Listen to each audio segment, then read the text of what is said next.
saya yakin agaknya tidak ada atau belum pernah ada orang di bawah kolong langit ini yang belum pernah mengalami apa yang namanya kekhawatiran. Kekhawatiran itu sebenarnya bisa menjadi semacam alarm. Maksudnya apa? Alarm untuk memberitahu kita bahwa misalnya ada permasalahan dalam hidup kita. Atau bisa juga itu menjadi tanda bahwa memang ada sesuatu yang belum bisa atau tidak bisa kita kendalikan dalam kehidupan kita. Maka jangan khawatir atau kekhawatiran itu bisa menjadi positif, bisa juga negatif. Misalnya, kalau ada seorang ibu yang sangat khawatir karena anaknya sedang sakit, sedang mengalami sakit yang begitu parah. Apakah kekhawatiran itu adalah kekhawatiran yang negatif, kekhawatiran yang salah, kekhawatiran yang kurang iman, kurang rohani? Saya yakin kekhawatiran seperti itu adalah kekhawatiran yang lahir karena kasih, yang didorong oleh kepedulian. Coba misalnya saudara bayangkan, kalau ada anak yang sedang sakit, sambil dia menangis menahan kesakitan. Lalu ibunya misalnya duduk santai sambil nonton TV dengan alasan jangan khawatir. Jangan-jangan istilah jangan khawatir dalam keadaan seperti itu justru menjadi tanda kurang kasih atau kurang kepedulian. Di dalam Alkitab, kita harus melihat secara lebih utuh tentang istilah jangan khawatir ini. Misalnya kalau saudara membaca surat-surat Rasul Paulus. Rasul Paulus misalnya ketika dia menulis surat kepada jemaat di Korintus. Rasul Paulus, rasul terbesar pun pernah berkata begini, aku khawatir. Paulus khawatir karena apa? Di jemaat Korintus Paulus bilang, aku khawatir karena ada perselisihan di antara kamu. Aku khawatir karena ada pertengkaran di antara kamu. Aku khawatir karena ada konflik di antara kamu. Atau misalnya ketika dia menulis surat kepada jemaat di Galatia, Paulus juga pernah bilang begini, aku khawatir jangan-jangan semua usahaku menjadi sia-sia. Usaha apa? Yaitu usaha memberitakan Injil, usaha untuk membangun jemaat. Atau juga misalnya ketika saudara membaca surat Paulus kepada jemaat di Tesalonika, Paulus pernah berkata, aku khawatir kalau kamu telah dicobai oleh si iblis yang jahat itu dan semua yang kami usahakan, semua yang kami perjuangkan itu menjadi sia-sia. Apakah kekhawatiran Paulus itu adalah kekhawatiran yang salah? Apakah itu menjadi tanda bahwa Paulus kurang iman, kurang percaya, kurang rohani? Saya yakin tidak. Maka kekhawatiran seperti itu justru menjadi kekhawatiran yang positif, kekhawatiran yang digerakkan oleh kasih, kekhawatiran yang disebabkan karena peduli. Coba saudara bayangkan kalau misalnya membandingkan dengan cara berpikir Paulus yang saya sebutkan tadi. Kalau ada pendeta, ada pemimpin gereja yang misalnya tidak merasa khawatir ketika jemaatnya terjadi mengalami konflik misalnya. Apakah itu cara berpikir yang benar? Saya kira tidak. Jangan-jangan justru tidak khawatir ketika menghadapi persoalan-persoalan sebagaimana yang saya sebutkan. Misalnya mengutip tulisan-tulisan Paulus kepada Korintus, kepada Galatia, dan kepada Tesalonika. Itu justru seperti saya katakan tadi. Justru tidak khawatir karena memang kurang kasih dan kurang peduli. Pada sisi lain kita juga memang melihat ada orang yang khawatir karena disebabkan oleh dosa dan itu kemudian dia bereaksi salah. Disebabkan oleh dosa dan mengakibatkan melahirkan dosa baru. Misalnya, kalau Anda seorang pejabat publik, lalu Anda khawatir ketika BPK, Badan Pemeriksa Keuangan atau Komisi Pemberantasan Korupsi datang di kantor Anda, memeriksa Anda, lalu Anda ketakutan, Anda khawatir karena misalnya memang jauh di dalam hati nurani Anda tahu bahwa Anda pernah menyelewengkan keuangan negara yang dipercayakan kepada Anda. Jadi kekhawatiran yang disebabkan oleh dosa dan akhirnya Anda berusaha untuk mengatasi atau menghadapi ini dengan cara-cara yang berdosa pula. Misalnya, berapa banyak informasi yang kita dengar, ada orang berani memberi sogokan yang besar kepada pemeriksa keuangan misalnya. Atau misalnya melakukan manipulasi-manipulasi yang lebih besar. Maka sampai pada tahap ini saya ingin mengatakan sekali lagi bahwa kekhawatiran itu bisa saja lahir karena memang sifatnya positif, didorong oleh kasih, didorong oleh kepedulian, tapi juga ada kekhawatiran yang lahir karena kehidupan yang tidak sesuai atau belum sesuai dengan kehendak Tuhan. Nah, dalam bacaan kita Lukas pasal 12 ayat 22 sampai 34 ini, saya mendapati kekhawatiran yang dikritik oleh Yesus. Ketika Yesus berkata, jangan khawatir, ini bicara tentang kekhawatiran yang disebabkan oleh dua hal. Yang pertama, kekhawatiran yang disebabkan oleh karena tidak percaya dan tidak mempercayakan hidup sepenuhnya kepada Tuhan.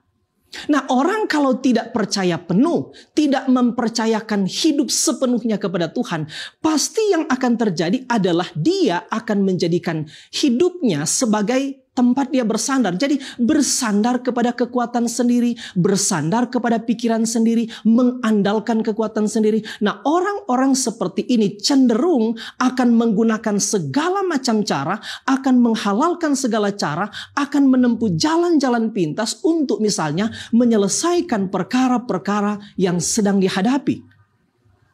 Orang-orang seperti itu adalah orang-orang yang khawatir karena memang yang saya katakan tadi, karena tidak percaya. Jadi sebenarnya di balik kekhawatiran ini, di balik masalah kekhawatiran ini, ada masalah yang lebih besar, yaitu ketidakpercayaan kepada Allah. Kekhawatiran seperti itu yang saya dapati yang dikritik oleh Yesus dalam konteks bacaan kita.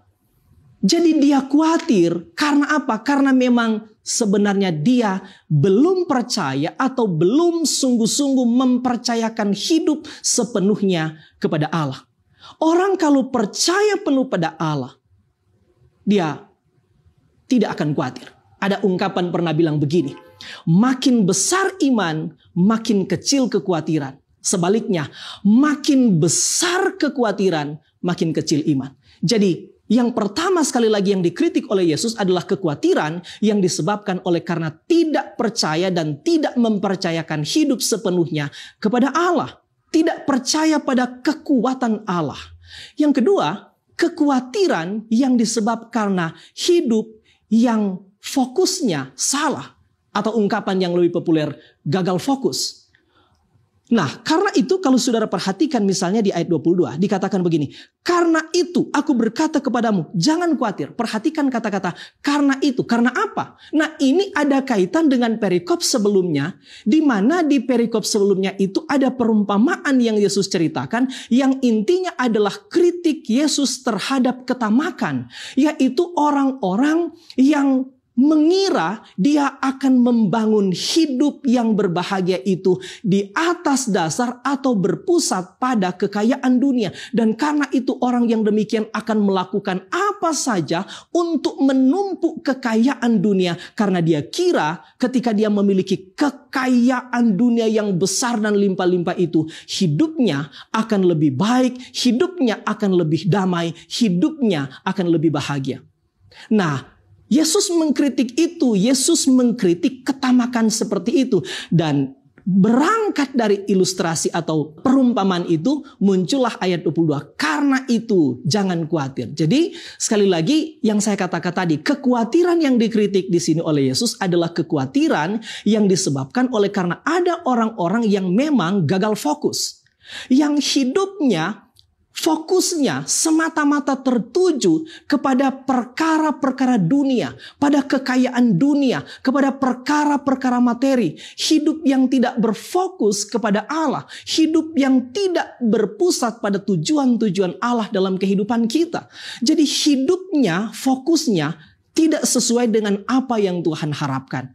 Jadi sibuk mencari kekayaan, sibuk membangun hal-hal yang sebenarnya fana dan bersifat sementara, yang dia kira dia boleh memperoleh kebahagiaan, dia kira dia boleh memperoleh kenyamanan hidup atau kedamaian hidup dengan menumpukkan materi. Dan karena itu fokus hidupnya, energinya, pikirannya, perasaannya, tenaganya, kekuatannya difokuskan untuk memperoleh hal-hal yang sebenarnya sifatnya sementara. Sampai pada perkara-perkara makanan, pakaian yang sebenarnya itu bukan tidak penting. Tapi ketika kemudian orang fokus pada hal-hal seperti itu, maka sekali lagi saya katakan ini akan membuat orang justru bisa menjadi khawatir. Ketika dia kaya, dia khawatir dengan kekayaannya. Ketika dia tidak memperoleh kekayaan, dia khawatir tentang kemiskinannya. Maka dari bacaan ini juga kita mendapati apa solusi yang diberikan oleh Yesus Kristus untuk menghadapi kekhawatiran seperti itu?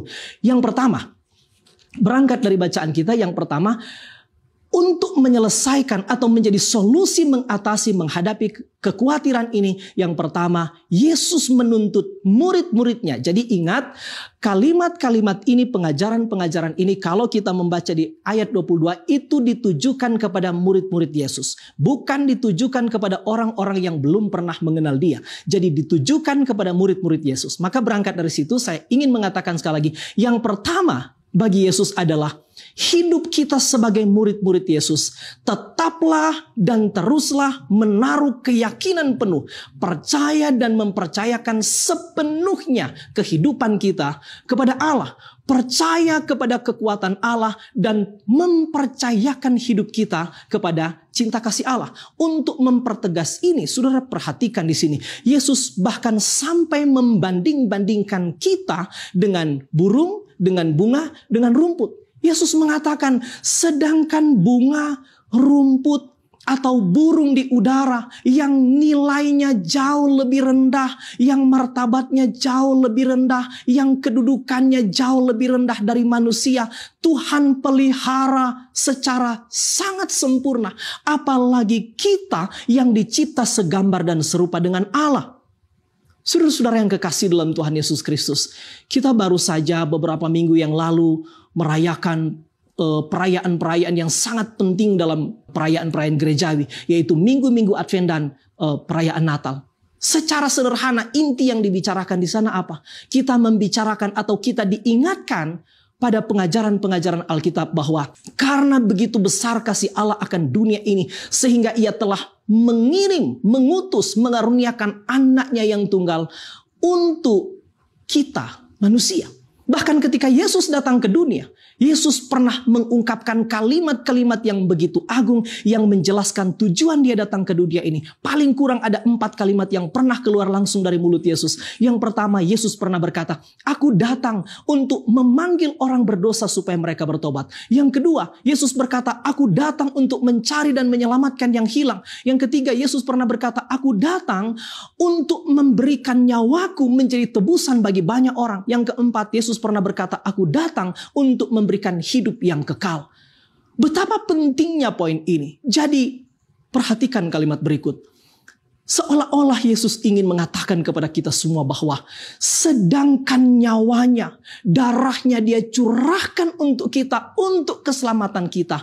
Apalagi hanya untuk perkara hidup kita sehari-hari. Nah, karena itu dari bacaan ini kita diajar untuk tetaplah menaruh percaya penuh kepada kasih dan kekuatan Allah. Jangan pernah meragukan Allah. Seperti saya katakan di awal tadi, makin besar keraguan, makin kecil iman. Makin besar iman, makin besar kepercayaan kita, makin kecil kekhawatiran itu. Yang kedua, solusi yang kedua yang diberikan oleh Yesus Kristus adalah fokuslah kepada bagaimana membangun hidup sebagai warga kerajaan Allah. Karena itu di sini dikatakan oleh Yesus, cari dulu kerajaan Allah, carilah kerajaannya. Dalam bahasa yang lebih sederhana adalah berusaha secara sengaja membangun kehidupan yang dipimpin langsung oleh Yesus Kristus. Hidup yang sungguh-sungguh takluk kepada keinginan Kristus memerintah atas hati dan pikiran kita. Orang-orang yang hidupnya, pikirannya, perasaannya, emosinya, kekuatannya fokus membangun hidup sebagai anak-anak kerajaan Allah. Mereka akan terhindar dari kekhawatiran-kekhawatiran hidup. Orang-orang seperti ini akan terus berjalan menurut kehendak Tuhan. Nah, orang-orang yang hidup sebagai warga kerajaan Allah bukan hanya terhindar dari kekhawatiran dan ketamakan, tapi kemudian di ayat-ayat terakhir yang kita baca, dia bahkan akan hidup bagi kepentingan orang lain. Dia akan hidup bagi kepentingan Allah, dia akan hidup bagi kepentingan kerajaan Allah. Dia tidak hanya membangun kehidupan yang berpusat pada diri sendiri, tapi bahkan dia hidup untuk kepentingan-kepentingan orang lain. Tuhan berjanji, orang-orang yang hidup mengutamakan kerajaan Allah, maka yang lain-lain Tuhan akan tambahkan. Pilihannya kepada saudara, apakah saudara mau percaya kepada janji-janji Tuhan ini, ataukah saudara akan tetap mengeraskan hati mengikut keinginan-keinginan diri sendiri. Semoga Tuhan memberkati saudara sekalian sekarang dan sampai selama-lamanya. Amin.